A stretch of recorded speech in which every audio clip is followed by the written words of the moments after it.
नमस्कार। आज हम लोग बीए भाग 1 में इतिहास विषय में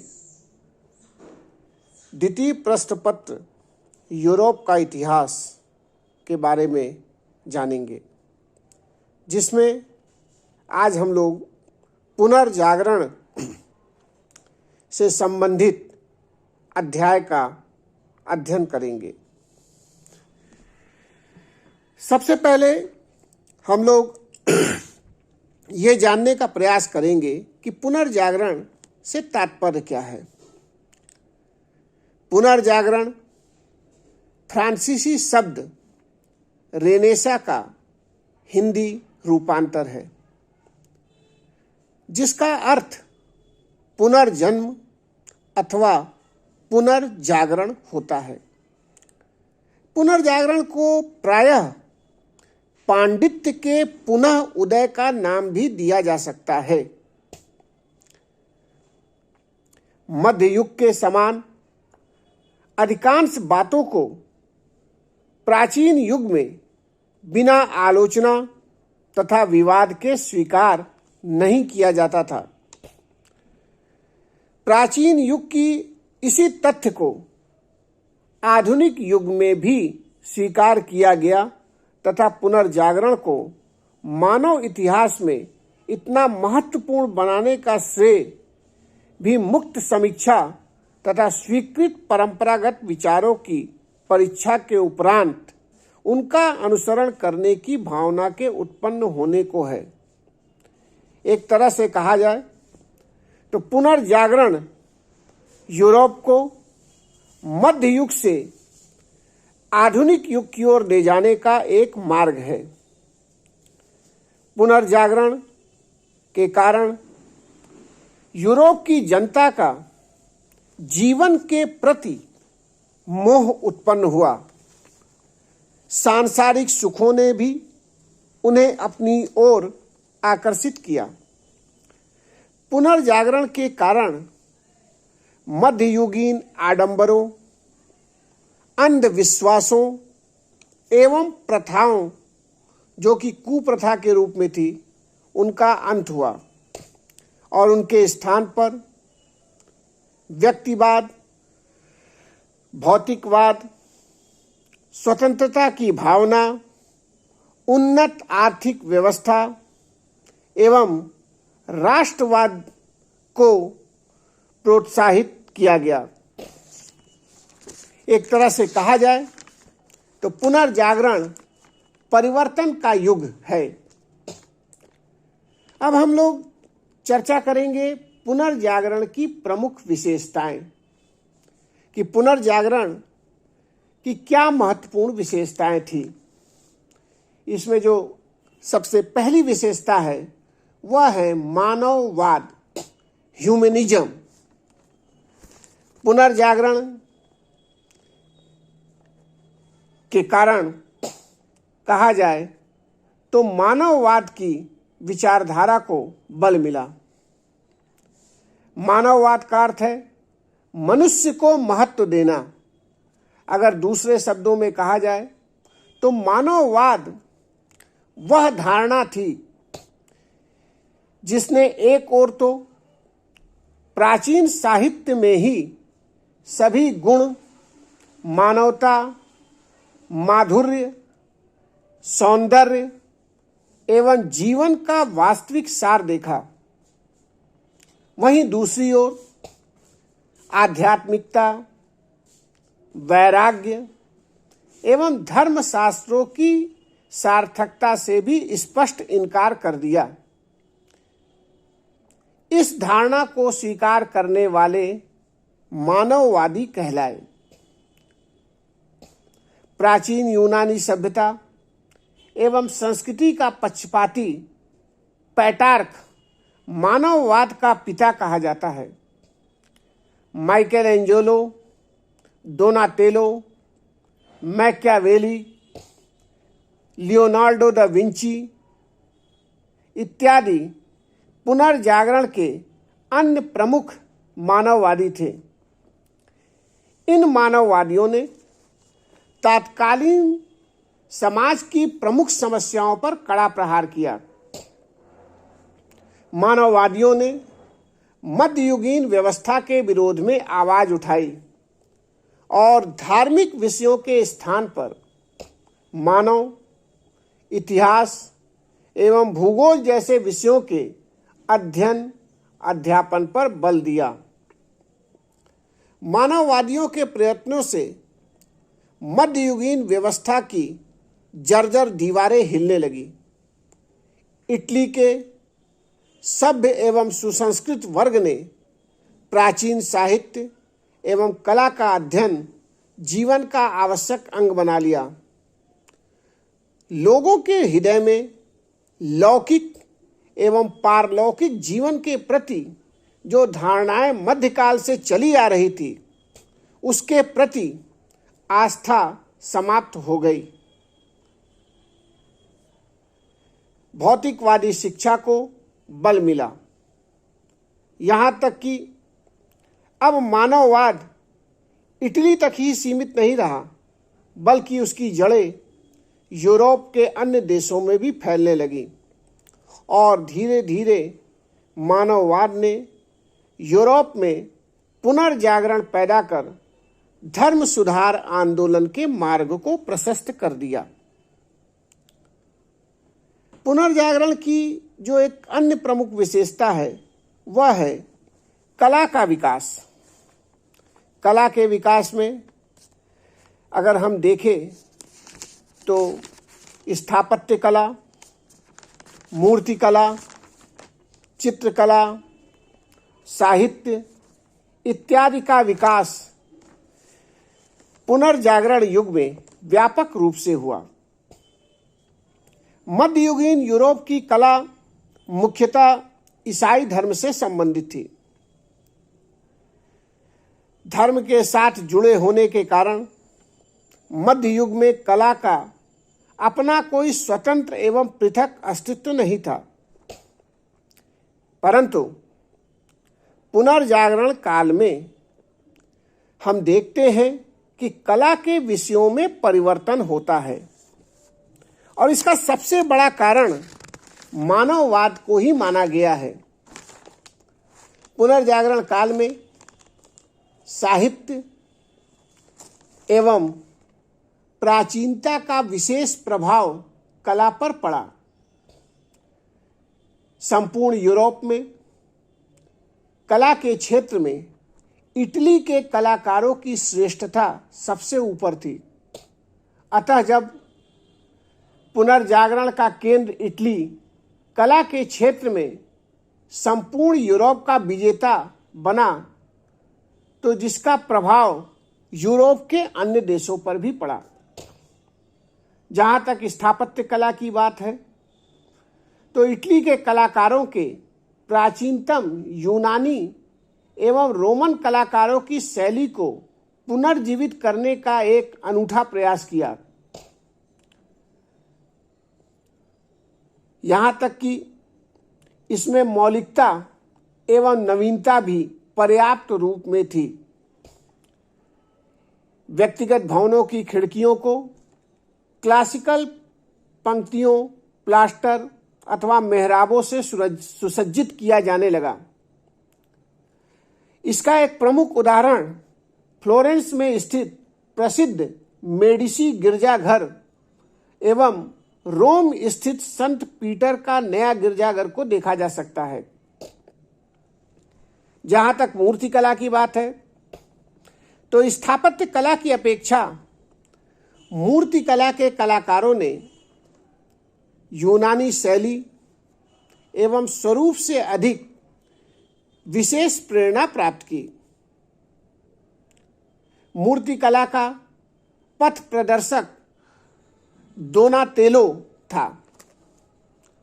दोनातेलो प्रकृति से अत्यंत प्रभावित था। उसने तत्कालीन बच्चों एवं पुरुषों की अद्वितीय मूर्तियां बनाई, जिसमें प्रमुख ल्यूका डेला रोविया, वेराक्यो एवं माइकल एंजेलो ने, जो कि उस समय उसका एक समवर्ती कलाकार था, उसने भी एक महत्वपूर्ण मूर्ति बनाई। यहाँ तक कि माइकल एंजेलो द्वारा बनाई गई कृतियों के उत्कृष्टतम नमूनों को मोसेज एवं फ्लोरेंस में स्थित मेडिसी के गिरजाघरों की मूर्तियों के रूप में देखा जा सकता है। अगर हम चित्रकला की बात करें तो चित्रकला को चर्च द्वारा सर्वाधिक प्रोत्साहन प्रदान करने के कारण पुनर्जागरण काल में यथार्थवादिता को स्वीकार करने के पश्चात भी इस युग की चित्रकला में धार्मिक प्रतीकों की परंपरा बनी रही। धार्मिक परंपरा से वास्तविकता की ओर चित्रकला को मोड़ने का सबसे पहला प्रयास माजासियो ने किया। उसके इस प्रयास को फ्रा फिलिपो लिप्पी एवं फ्रा एंजिरिको ने भी आगे बढ़ाया। इस युग का एक प्रमुख कलाकार लियोनार्डो दा विंची था, जिसकी प्रसिद्ध कृति मोनालिसा है। यहां तक कि चित्रकार रैफेल द्वारा विश्व प्रसिद्ध सिस्टाइन मैडोना एवं मैडोना ऑफ द चेयर नामक चित्रों में भी उसके हुनर को देखा जा सकता है। अगर हम साहित्य की बात करें, जो कि पुनर्जागरण काल की एक अन्य प्रमुख विशेषता थी, तो उसमें हम देखते हैं कि इटली के विद्वानों द्वारा प्राचीन यूनानी एवं लैटिन साहित्य के प्रति उत्कृष्ट रुचि विद्यमान थी। इस प्रकार इटली साहित्य का एक प्रमुख केंद्र बना। यहाँ तक कि लैटिन एवं यूनानी भाषाओं को भी साहित्य में महत्व दिया गया। 16वीं शताब्दी में इस स्थिति में परिवर्तन आया। 16वीं शताब्दी राष्ट्रीय प्रतिद्वंदिता, दूरस्थ भौगोलिक आविष्कार, पूंजीवादी विकास तथा सामाजिक व धार्मिक अशांति से परिपूर्ण थी, जिसके कारण सामान्य जनता कठिन लैटिन व यूनानी भाषाओं के स्थान पर लोक भाषाओं में लिखे गए साहित्य को अधिक पसंद करने लगी। अतः साहित्य राष्ट्रीय एवं लोक भाषाओं में लिखे गए। मार्टिन लूथर ने बाइबिल का अनुवाद जर्मन भाषा में किया। जॉन काल्विन ने institutes of the Christian religion की रचना की।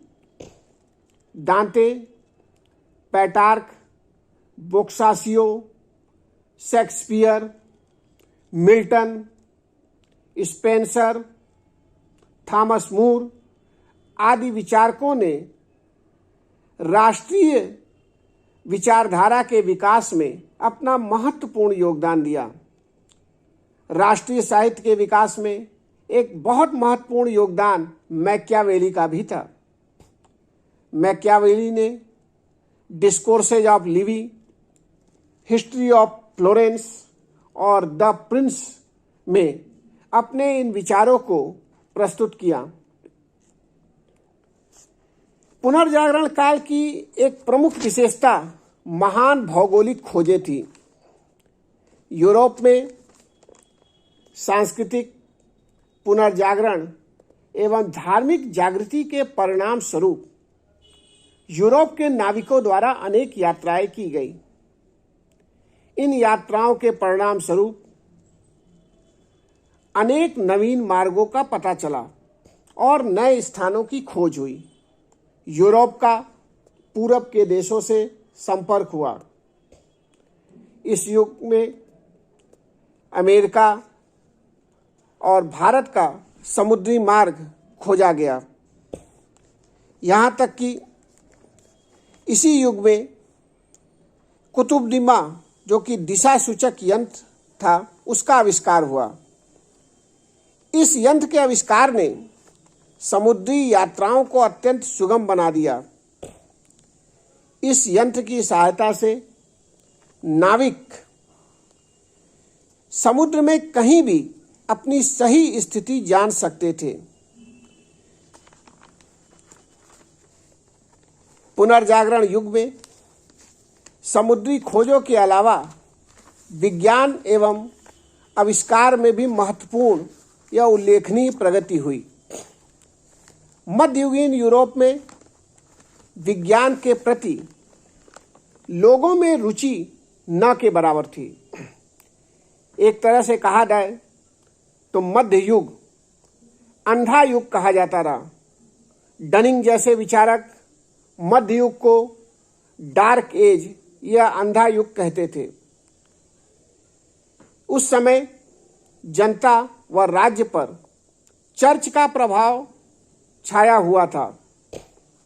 लोग अंधविश्वासी थे तथा किसी भी आविष्कार अथवा परिवर्तन को स्वीकार करना नहीं चाहते थे। यहाँ तक कि चर्च के अधिकारी भी परिवर्तन नहीं चाहते थे। परंतु जब पुनर्जागरण का दौर आया तो उसने विज्ञान के क्षेत्र में भी क्रांति की। नवीन विचारधारा व साहित्य का सृजन होने लगा, जिससे लोगों में व्याप्त अंधविश्वास दूर होने लगा और चर्च के धर्माधिकारियों का प्रभाव भी कम होने लगा। जनता में तर्क का विकास हुआ।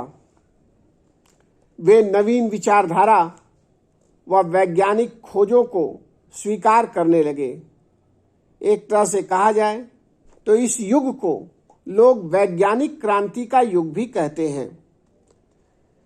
इस युग में अनेक ऐसे आविष्कार हुए जिसने यूरोप के समाज की दशा और दिशा को बदलने का कार्य किया। गैलीलियो ने दूरबीन बनाई, जिसके कारण खगोल शास्त्र के अध्ययन में अत्यंत सहायता मिली। डेकांते नामक एक फ्रांसीसी वैज्ञानिक ने बीज गणित के ज्यामिति के प्रयोग को नए तरीके से करने का तरीका बताया। कोपरनिकस की भी उपलब्धि महान थी। उसने टॉलमी की विचारधारा को गलत प्रमाणित किया। टॉलमी का विचार था कि सौर मंडल का केंद्र पृथ्वी है, जिसके चारों ओर अन्य ग्रह घूमते हैं। परंतु पोलैंड के विद्वान कोपरनिकस ने इस धारणा को गलत साबित किया और प्रमाणित किया कि सौर मंडल का केंद्र सूर्य है, जिसके चारों ओर पृथ्वी सहित अन्य ग्रह घूमते हैं। वैसे कोपरनिकस के इस विचार को लोगों ने आसानी से स्वीकार नहीं किया और उसे चर्च के द्वारा काफी डराया धमकाया गया। लेकिन अंत में कोपरनिकस का सिद्धांत विज्ञान का एक महत्वपूर्ण सिद्धांत बना। इसी युग में चिकित्सा शास्त्र में भी उन्नति हुई। 16वीं शताब्दी में एंडियन वैसालियस ने अनेक औषधियों की खोज की तथा मनुष्य के शरीर की रचना नामक ग्रंथ की रचना की, जिसे structure of the human body नाम दिया। इस पुस्तक में उसने शल्य चिकित्सा के महत्व को बताया और इसी दौरान विलियम हार्वे नामक विद्वान ने प्रमाणित किया कि मनुष्य के शरीर में रक्त का प्रवाह होता रहता है और इस आविष्कार के कारण ही आज के आधुनिक युग में रक्त चढ़ाने व हृदय रोग की चिकित्सा संभव हो सकी है। इस प्रकार हम देखते हैं कि पुनर्जागरण काल की यह महत्वपूर्ण विशेषताएं थी। धन्यवाद।